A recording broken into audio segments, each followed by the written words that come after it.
How many people do you know who struggle with their health?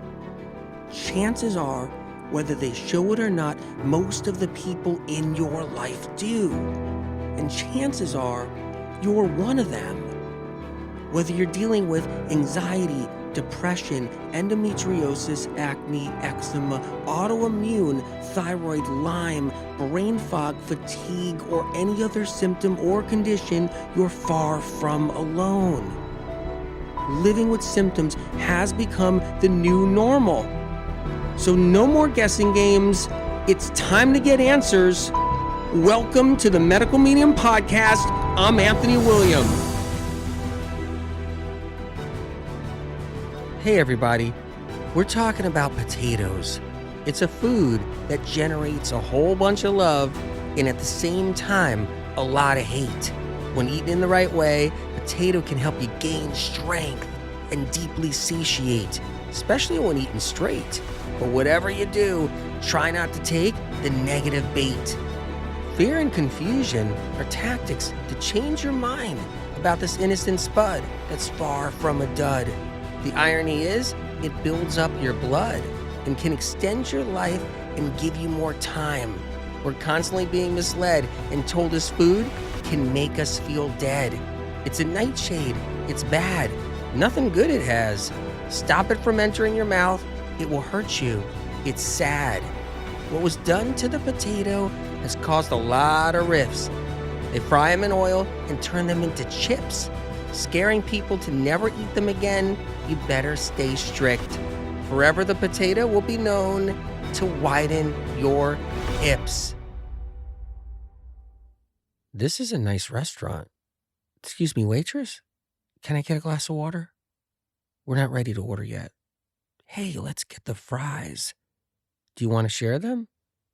Wait, you want your own? Me too. Hey, you ready to order? Can we get a large plate of your crazy curly fries? Fantastic. Thank you. Oh my God, these look so good. They're just so yummy. I love the crunchiness. These are really good. Do you think they're like 1,000 calories? No, they're not 1,000 calories? Phew, I was kind of getting worried right there for a minute. What? 2,500 calories? They're that bad? It's all starch? I'll just work out tomorrow more. That doesn't matter. I'll do an extra workout. This is my cheat day anyway. I'm going to enjoy it and not feel guilty. It's all about balance. In some ways, what you just heard here wasn't a cheat day if it was just the potato. But while everybody's focused on the carb aspect, they're missing the most important concern there is, the oil. That's the cheat day part. It's not the potato. It's the fat on the potato, and that's where the bad calories are. Doing the extra workout the next day is only to clean up the oil mess, not the carb mess, the oil slick mess. Carbs on their own, they're safe. Carbs with oils and fats are a problem. Any carb with oil and fat is what the real concern should be. These days, the potato always gets the blame. It always has, in recent decades, and probably always will. Mostly because the health world is a pile of guessing games, hit or miss, miss, hit, miss. Got it there. Nope, didn't work. That might work. Maybe that'll work later. No, it didn't. Try again. Hit, miss again. Guessing game. There you go. Around the corner, around the bend. Never ends. Guessing game. When you're sick for 3, 5, 10 years, seen more doctors than you ever could have dreamed of, and you're still sick and on medications and tried everything alternative medicine had to offer, every approach, and someone tells you, hey, just go try it. Whatever. See what works for you. Everybody's different. Did you try what works for you? Go. You should try it. See if it works. Wait a minute. Just see what works for me? That's the answer? Like, that'll fix it? After all the doctors and all the years I've been sick, just see what works for me? That's how to do it? That's how you're doing it? So that's how you're getting better. So you're better? Or wait a minute, you were never sick and you're telling me that. Um, don't we all just have human bodies? And when we're really sick, there should be an answer out there. Just try something and see if that works. Isn't that like a guessing game? And within the world of guessing games, one of the things that takes the blame is potato. Like, must be the potato. Did you take that out of your diet? Because that could be causing all your problems. In the guessing game world, that's how it works. When it comes to having a health symptom or condition and trying to find relief in the guessing game world or hit or miss world, this could happen. If you got acne, the potato did it. If you have a weight problem, the potato did it. There are countless mistakes in the health arena. What's good? What's bad? Is that good? Is that bad? Is that bad? Yeah, that's good. No, that's bad. And a lot of innocent bystanders got mauled because of it. The potato was just sitting there, minding its own business, and we grabbed it, shoved it in a big gun, and shot it 300 miles an hour across a field. And when it hit somebody in the head and nearly killed them, it was the potato's fault, not the dude who shoved it in the potato gun and shot it. It's the potato's fault. Let's pretend something. Let's do some make-believe. Let's pretend there's millions of people in the world that are sick, struggling and suffering with countless symptoms. And they've been to all these different doctors, exhausted all resources, looked at every scientific study about their illness that they can find, and they were still sick with no answers. Oh, wait, that's not make-believe. There's no pretending that because that's true. It's reality. Okay, no pretending. There's millions of people sick. No one knows why. Yes, they got a label for their disease or symptom like fibromyalgia, neurological Lyme, Hashimoto's thyroiditis, but still no one knows the cause, the true cause. So it's a random blame game, a pick and choose. That's how it's done. And since no one knows why people are sick with chronic illness, we need a fall guy, or as many fall guys as we can find, or produce, or get, or just get somewhere, find somewhere, or whatever. And someone, a fall guy, was thrown in the mix, and a mistake was made. That's how all the theories and mistakes are made or created, because when there aren't any answers to why someone's suffering, one mistake, two mistake, three mistake, four occurs. One potato, two potato, three potato, four. One potato, two potato, three potato, four. One potato, two potato. Well, wait a minute, potato. That's why everybody's sick right now.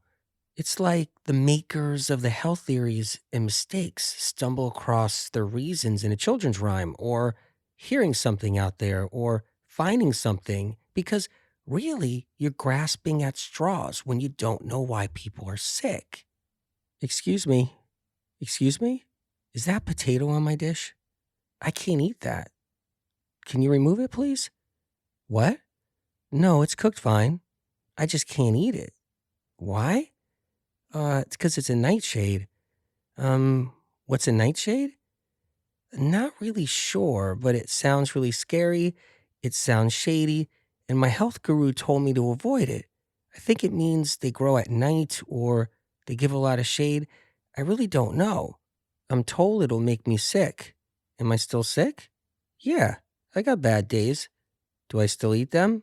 No. How would I know I'm sensitive to potato or nightshades? I have no idea. It just makes sense. Yeah, I'm sick with fatigue still and headaches, brain fog, and I get dizzy and my digestion is never good and I got aches and pains. It's probably the nightshades, right? Mistakes are made every day and the potato gets thrown in the pot of mistakes. When potato took the hit more than 20 years ago as being a problem, no one was looking at what was around the potato, the fixings, the dressing, the works. Hey, good to see you. Let's sit down and order something. These hash browns are really good. So buttery. I love butter. These eggs are yummy too. Oh, best pancake I ever had. Hey, waiter, can I get an extra dab of butter on these pancakes? What's that? These are buttermilk pancakes? Oh, good. Can I get 2 strips of bacon on the side? And a little cream in my coffee? Thanks. Yeah, how have I been feeling? Well, been a little achy lately. Joints have been hurting. Haven't been feeling that great. Little tired. My doctor says be careful of the nightshades. Oh, I shouldn't have had those hash browns just now. What was I thinking? What gets overlooked along with so many things is the butter, the milk, cream, sour cream, oils, lard, cheese, bacon, vinegar, mayo, egg, and gluten, nitrates, and antibiotics. These get ignored. If you're convinced it's the potato, or a doctor or practitioner got sold on the potato bill of goods, or read something in some article, or in a meeting at a convention that potato was bad, then you get nervous and you avoid it. There's no science that can prove or ever proved that potato was a problem or caused a problem. And very few people eat a potato by itself without a dressing or a condiment or foods like dairy and gluten with it. Do you know anybody who just eats potato by itself or with lettuce? No oil, no butter, no milk, no cheese? Do you know anybody just eating potato with none of that? Oh, you do? You know somebody who ordered just fries and only fries? But wait, did you miss something? They were fried in oil or lard. Or you had some ketchup with vinegar in it, which doesn't help either. A person who isn't well has bigger problems than a fake problem like the potato. It's a classic case of bait and switch. The cheese is fine, the potato's bad. Look over here. The butter's safe. Hey, the butter's fine. The potato's dangerous. Hey, over here. The milk is good, but the potato's bad. It's real simple. Butter will set you up for a future heart attack. Anyone who's somebody in health telling you that butter is good on anything or even in your coffee is unaware and somehow missed the heart attack memo. The most important thing to understand about food is what food can cause a problem and why does it cause a problem? Well, you think the answers are out there. Avoid gluten, processed food, fried food. You heard all of this. It seems like all the answers are out there already. There's nothing to know that's new. So when they say that food will cause inflammation, what food and why? How? How does the food cause the inflammation? Because there's no study or science that determine why gluten causes a problem, no one knows. It's all theories. A theory is not a proven factual guaranteed answer. That's why it's called a theory. Inflammation caused by a food is a theory. Science can't see what happens when you chew something, swallow it, and then monitor it with an actual scope and computer and visualize right in front of their eyes your cells getting inflamed. It hasn't happened, and it never will. Here's one for you. Why would one person be able to eat whatever they want and feel great, while another person never feels good and foods like gluten make them feel worse? But if it was the food itself, then no one would get away with eating it. One person's inflamed, one person's not. If a food causes inflammation, then it's going to cause inflammation in everyone, but it doesn't. Theories become sales pitches. Someone's going to sales pitch you on a lectin theory, probably sell you a few supplements too. Someone's going to sales pitch you on a nightshade theory. Maybe someone's going to pitch you on the butter in your drink theory or butter in your water. Doesn't matter how much it defies common sense. The thing is, some of the theory makers don't even believe in their own theories. But they do believe one thing: the people are gullible and will buy into these theories. But what they don't realize is that people aren't gullible. People are trusting. There's a big difference. And these theory makers take advantage of trusting people and treat them like they were chickens or cattle. Any chance to cash out on a theory, make a brand out of it, maybe make a lot of money, a theory that defies common sense. Someone's going to do it. People like to gamble. You like to gamble, right? Gambling's great. Who cares if you leave a gambling place with only your boxers on, barefooted, trying to call for a car service because you gambled your car away. But you realize you don't have your phone. It's gone too, lost in the bet. So let's gamble with your health on a theory. Potatoes are bad. You ready to roll the dice? Is it gonna come up snake eyes? Are you gonna roll a 7? Who's got the Joker card? You think your cards will fall on a 21? You think that little ball spinning around and around and around is gonna land on that high number? You gotta watch out, because the potato is about to drop down a straight flush.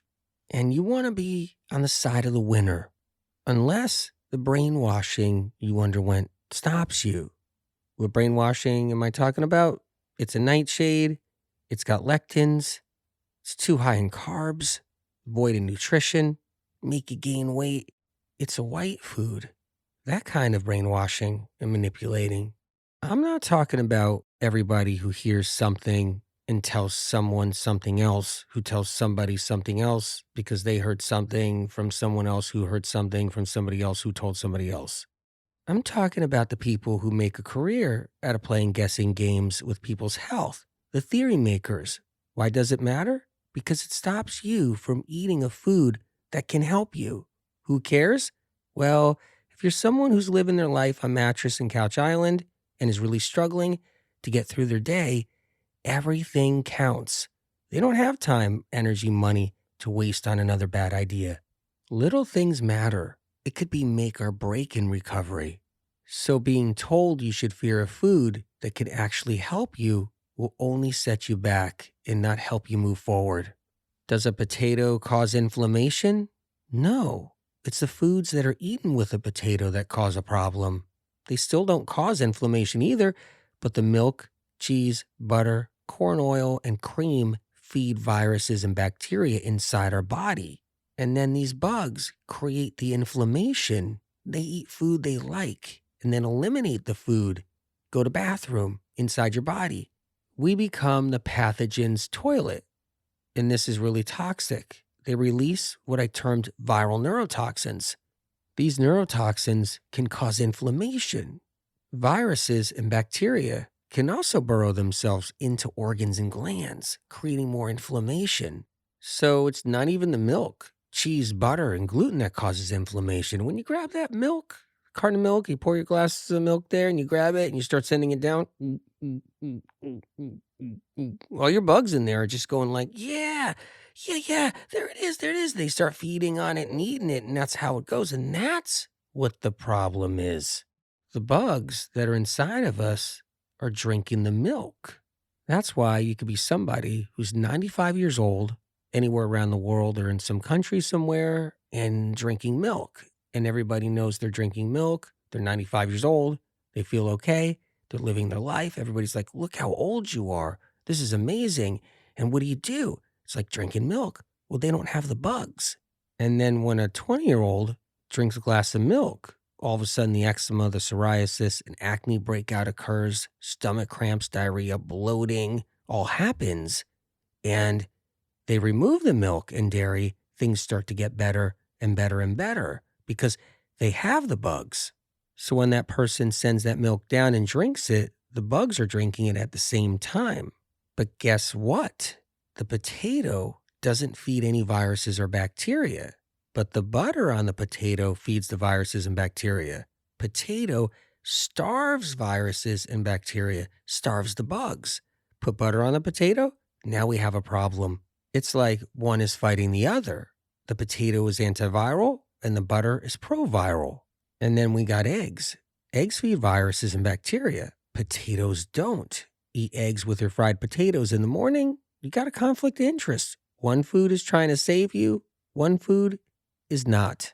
Potatoes are a nightshade. What does that mean?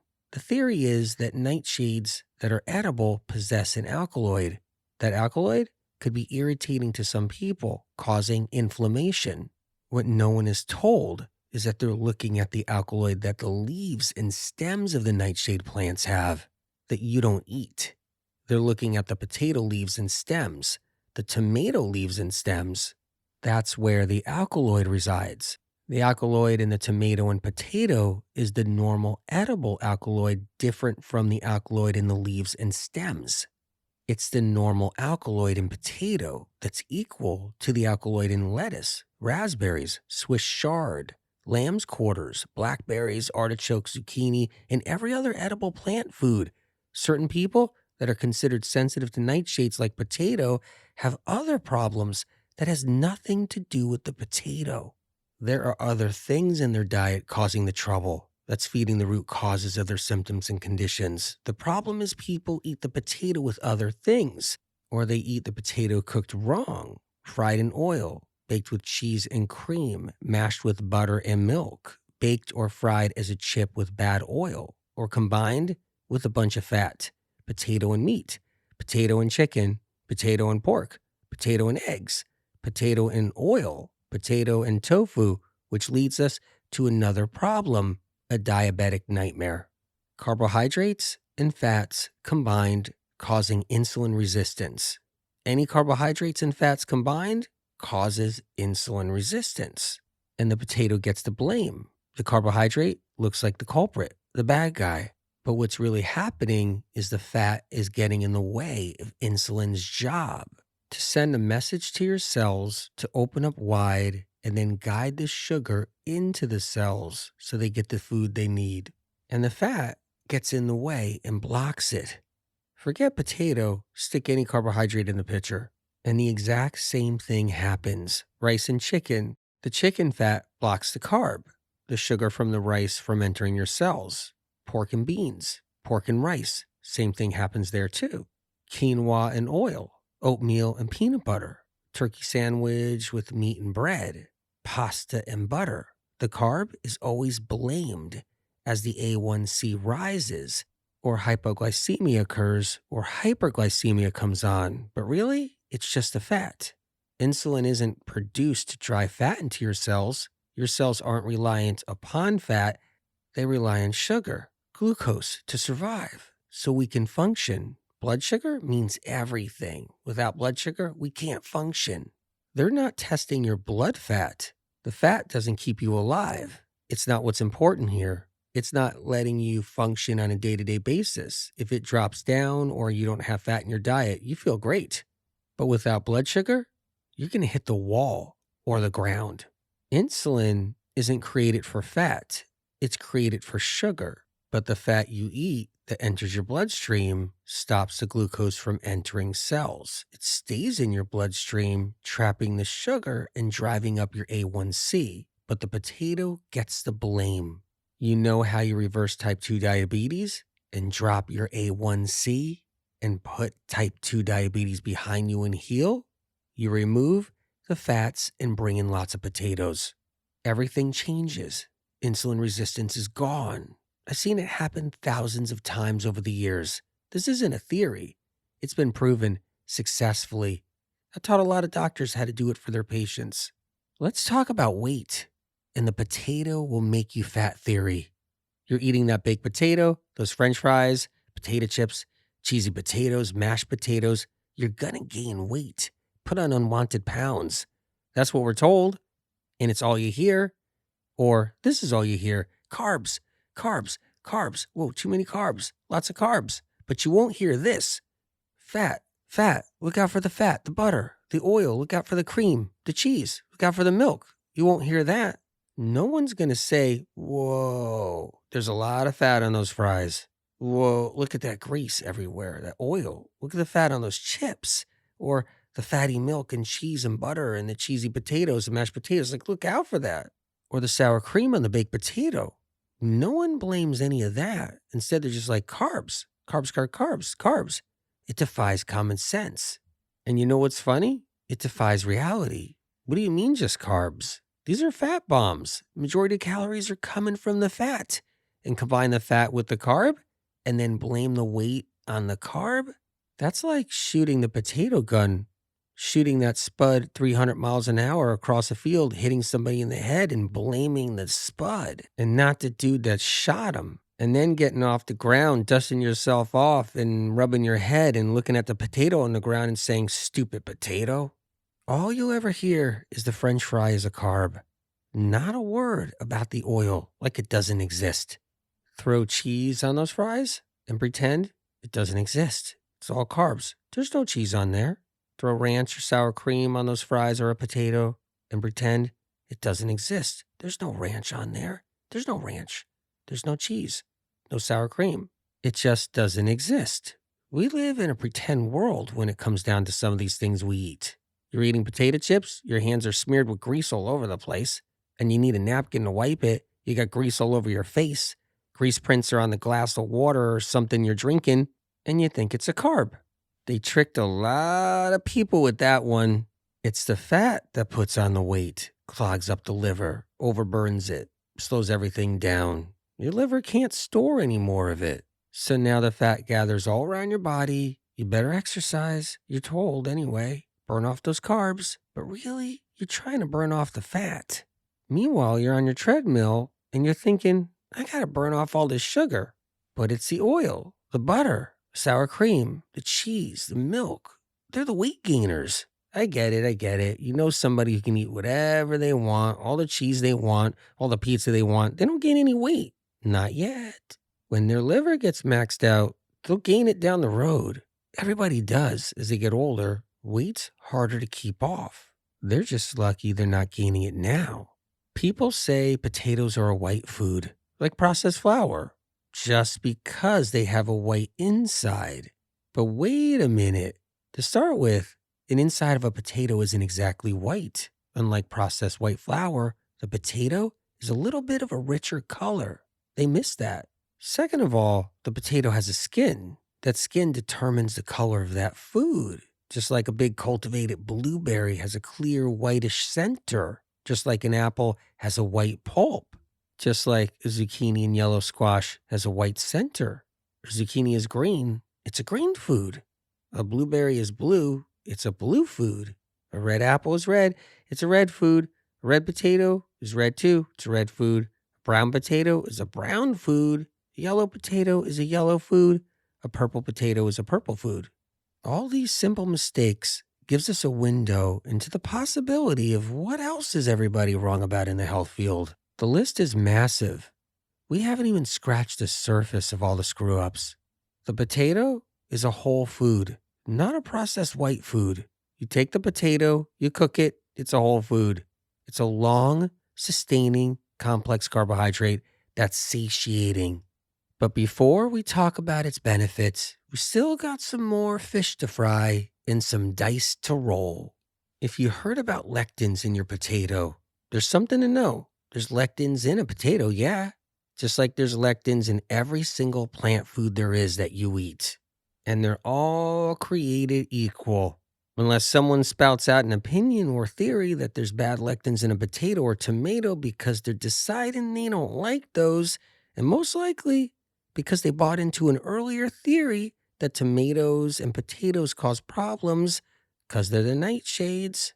Oh, wait, you might be someone that thinks, well, there's too many lectins in a potato then versus something else. Well, if lectins were so bad, then why have so many people healed eating potatoes and healed from debilitating diseases?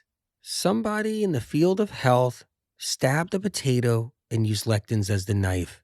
And the irony, lectins don't cause any problems. They're not the reason anyone has a symptom or a condition on any level. When you don't know why people are sick, we come up with the most blatantly ridiculous unfounded guesses. We pull them straight out of our behind and smear it on everyone. Thousands and thousands of people healed from debilitating diseases while eating lectins, and the lectin propagandists pretend no one ever healed while eating a tomato, a potato, or a lectin. So what's good about potato? A lot. Let's start with zinc. It's a precious mineral that's not in our food today. A critical trace mineral needed to keep our immune system strong and to fight pathogens. There's not a lot of zinc in foods. The soil doesn't have zinc like it used to have in the old days. It's depleted. So where's the zinc when it comes to potato? It's in the skin. The skin of the potato is high in essential trace minerals. It's a protective sheath around the potato, around the pulp. The trace minerals grow into the skin. The zinc helps to protect us when we consume a potato. It adds to our protective shield, our own immune system. When food science and research looks into the nutritional value of a potato, they sample a larger portion from the center of the potato and a smaller portion of the skin, or in many cases, remove the skin altogether, discard it, and just test the skinless potato. Hey, Frank, today we're testing potatoes. Look, see the sheet of paper? It says you need one potato peeler. Okay, Frank, you see the potato peeler over there? They say remove the skin of the potato. They want a carbohydrate count and protein count and fat count and to look for some vitamins. Okay, just peeling the potato here. Ow! Almost cut my finger with that peeler. Frank, what do we do with all the skins? Just throw them out?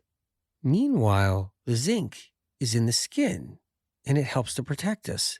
Zinc is an essential weapon against viruses because viruses cause autoimmune and much of the chronic illness we're faced with today. And the zinc in a potato is not just bioavailable, but it's hyperabsorbable, which means your immune cells absorb it quickly, instantly. That matters when fighting an infection. That's a make or break. It matters if a bacteria in a wound is going to spread quickly or not.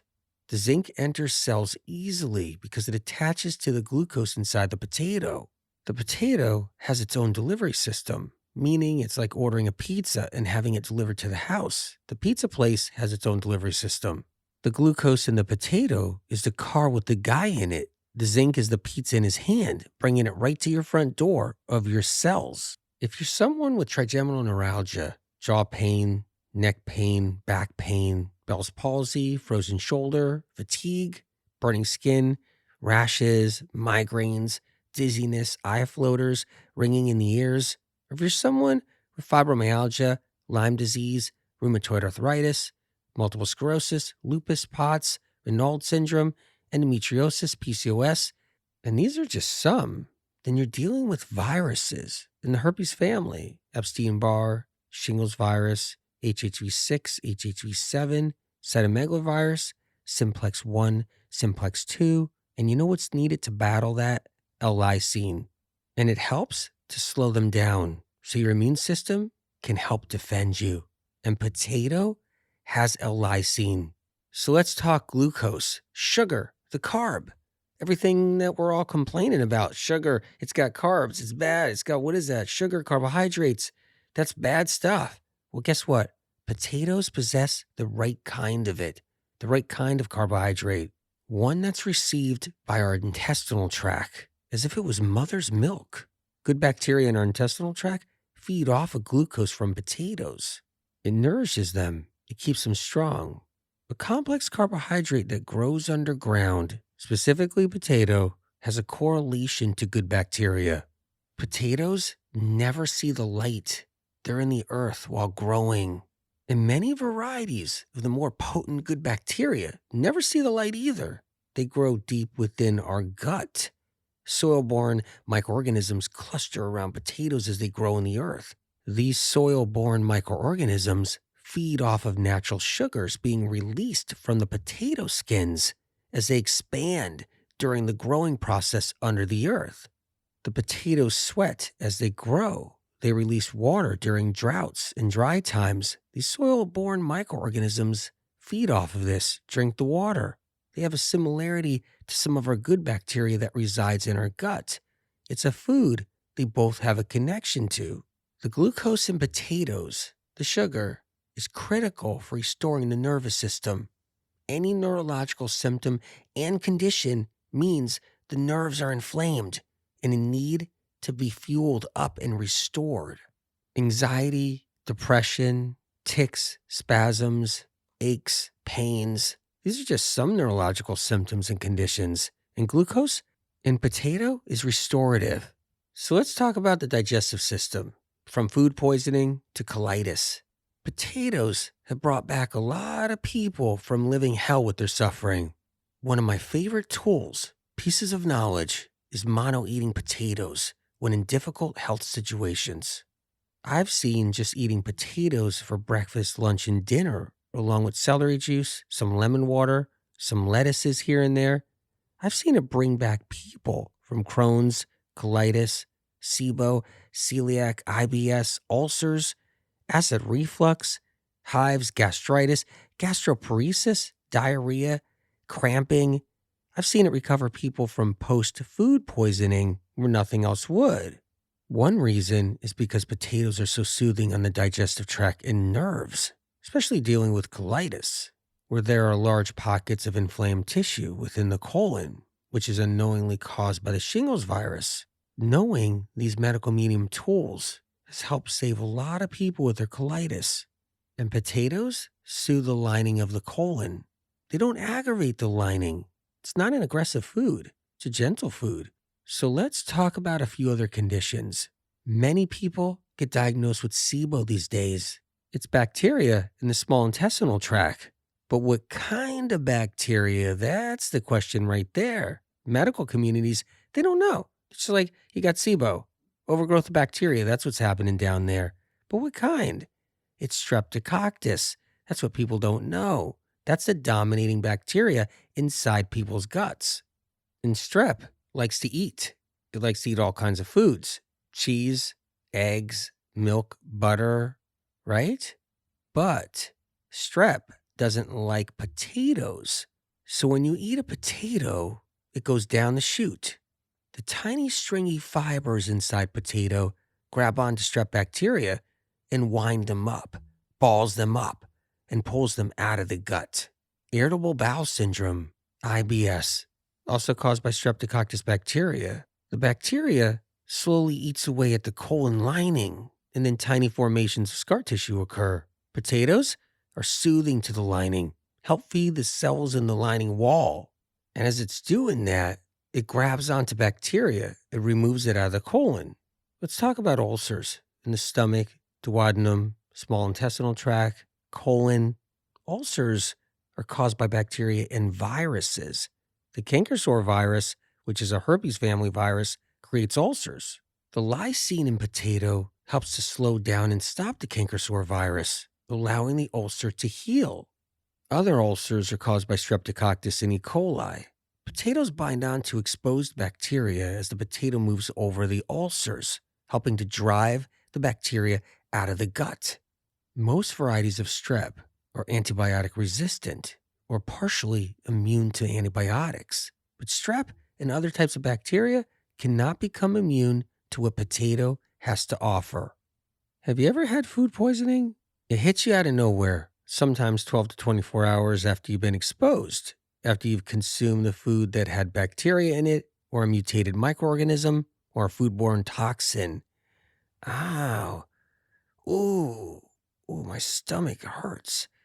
Why is it like this? What did I eat? I had those nachos, and I ordered some fish. Oh my God, I'm in so much pain. I can't even talk. I'm nauseous. It's in the center of my gut, like the pit of my gut. I gotta get to the bathroom. No, I need to get to the bed and lay there. Oh, I gotta get to the bathroom. We've all been there before. It's a brutal experience, sometimes even dangerous, very dangerous. You have your meal, hours later, you're feeling kind of sick, and then it hits you. You get a little nauseous. Then you get that terrible pain in your stomach, so uncomfortable. Could even go straight to a point where you're just in gnawing pain. Some throw up or have diarrhea. Others have both. Could last a day, a week. Hard to get fluids down. I always tell people to sip coconut water when coming out of a bout of food poisoning. But a lot of people have an uneasy stomach for days after, sometimes a week after, sometimes more than a week, sometimes months. And any food tends to not settle right or feel like it's not digesting. And pain, gas, bloating can happen every day. And potato on its own is a powerful way to recover from post-food poisoning. I've helped many do it over the last 35 years. Sometimes it's the only food that feels gentle enough, but satiating enough, but gives you something back so you can gain your strength. Here's something to think about. Where's your protein? People worry about that all the time. What food you're eating, where you're getting your protein every single day. A potato? It's not seen or viewed as a food with protein in it. Meanwhile, it does have protein. It's the quality of protein that matters, and its bioavailability. The protein in potato can be assimilated easy and broken down easy. Another thing to think about is trace minerals. Potatoes are packed with them. Anyone that says potatoes are just a ball of empty carbs, void of nutrients and minerals, is unaware of the truth. Potatoes grow underground. They absorb trace minerals. Potatoes are not going to be considered as a superfood. There's no get-rich scheme with potato farming, and you can't fluff potatoes up and package them up as a fancy new herb from the Amazon, or a special rhizome that has magical powers and healing, or a superfood. The minute you say potato, everybody's eyes glaze over. It's the ultimate food. Wait, no. The ultimate taken for granted healing food. There's not a magical, special, majestic vibe that comes off a potato. Nothing sparkles when someone says, try some potatoes. That'll help you. Okay, so the best way to eat potatoes to get the best healing support from them is steamed. I know people love to bake potatoes and fry them. However you choose to eat them, keep them oil-free. Try not to have them with fats. Don't have them with chicken, meat, fish, eggs, other animal products like cheese, milk, butter, yogurt, cream, or sour cream. If you choose to eat any of these foods, just don't eat potato with them. Make it a potato night. Have it by itself. Try to avoid eating coconut oil, olive oil, avocado, nut and seed butters with potatoes. But if you do, they're the best and the least problematic of all the fats. And if you are to eat your potatoes with a fat, do it with avocado, maybe a little tahini. Try to keep the ratio from potato to fat to a minimum so you can get glucose and healing properties to your cells for recovery. If you don't have a health issue, then feel free to choose a plant fat to eat with your potato, but try to keep the ratio of the fat still lower than the potato. Avoid potatoes that have a green skin or are growing big sprouts. If you need ideas on how to eat potatoes, check out all the potato recipes on the blog at medicalmedium.com, or check out the 75 healthy recipes in the book Cleanse to Heal to help you move forward with your healing. You'll find recipes like potato salad, potato fries, potato soups, baked potatoes, hash browns, potato pizzas, and so much more. Potatoes are a legendary, humble food that has no ego. When we see a potato, we need to look beyond what we already know and see far past what we made our mind up to be about this powerful, healing miracle food. The potato has been there for us. We just need to let it do its job. It's a letdown. It's no good. Stay away from it. You better. You should. It's unfriendly. Ignore it. Steer clear. Avoid it. Don't even think it's good for you. It will hurt you. It's true. That's what you'll hear as darkness tries to rip something down that has only helped others throughout their life all around. It spins the truth so everyone is confounded. Times are changing. They're trying to phase the potato out of existence. They don't want it exchanging. They want healing resistance. There are people here now who have it deep within their blood from centuries ago, and it's still in their veins, even if they don't know. It allowed them to stand up, hold their head up high, swing their swords until they die. You helped someone, you nourished them, you took care of them, you revived them, you gave them something to thrive on, and then you brought them back as the daily grind pushed them hard and broke their back and wasn't kind to them. And you were never rewarded, only constantly being thwarted. Who cares if you nourish their cells, pull them out of living hell? The story will never be told. No one cares to tell. And because of this, future generations can't behold. What you did for humankind won't matter. It's lost in time. So long, be gone. As we watch the years go by, most people forget what happened Learning from the past isn't on their minds. These days, it's not accepted. And having a loss of perspective is not respected. The illuminated wants you blind as a bat and your mind daft. So everything they do to ruin all the good around us is forgotten because the illuminated is rotten. They want us kept down, waiting in lines in cities and towns, begging for food while being stabbed in the arm by a mandatory needle alarm because they want us harmed.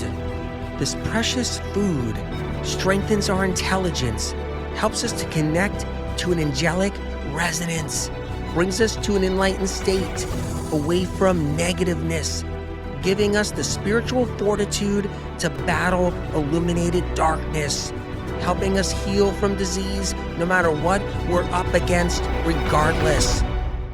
When you feed your body what it needs, it can fight for your life, allowing you to plant new seeds and heal with ease. You can rise out of the ashes. See, I believe in you, and I know you can heal.